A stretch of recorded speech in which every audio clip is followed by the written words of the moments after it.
On this day, the 29th of March 2020, I had the great pleasure to visit the Owl House in Nieu, Bethesda for a second time, the house of Helen Martins. A house that carries quite a legend and a story, being covered in glass from top to bottom. The outside of the house, of course, very special too. This lady went through quite a tough relationship, had to come back to town, look after her father, put him in a windowless room that she painted black after his death, calling it the Lion's Den, and then went on a big journey of painting and preparing and putting things together. And today this house has got an extra foundation and a whole welcoming outhouse with an 8-minute video that tells the story of this very obscure lady's life. Really a place to visit in South Africa, in Nieu, Bethesda. Really worth the visit to come over here. As one exits the house and goes to the garden, you're in for a hell of a treat. She went on a big journey of looking at light and having as much light come into her house as possible. With very limited budget, Helen Martins made this gorgeous, yeah, how would you say, kind of, all she wanted to be was recognized as an artist. And today, this house is one of the most important places to visit in South Africa. Everybody knows the Owl House. A brilliant voyage of discovery follows one as you cruise around. Later in her life, she got 3 laborers from the village to help her out and create all sorts of things.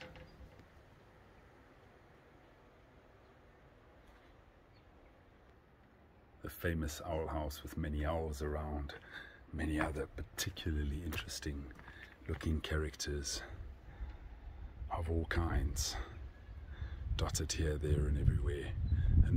A nativity scene carrying the bulk of the importance of this sculpture garden.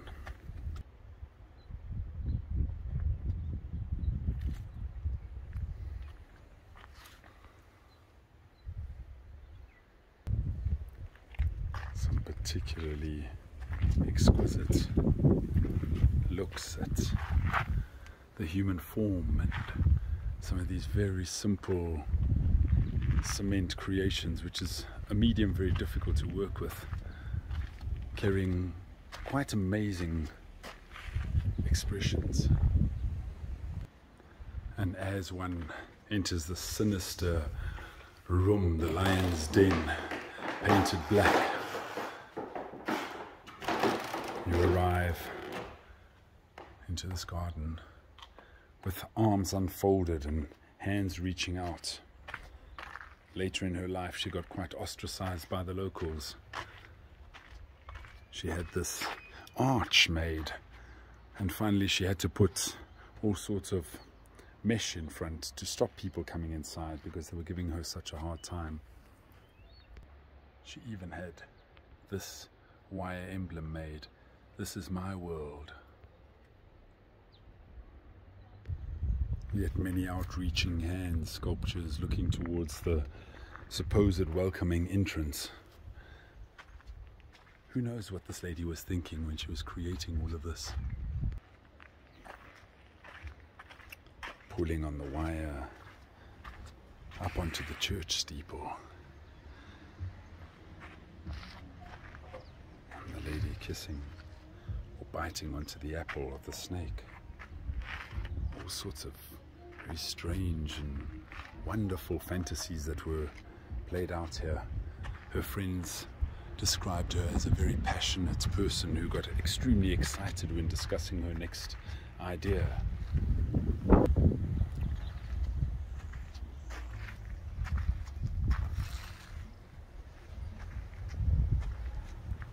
And finally, as her eyesight waned and she couldn't see very well anymore, and poor Helen Martins committed suicide at the age of 78 years old.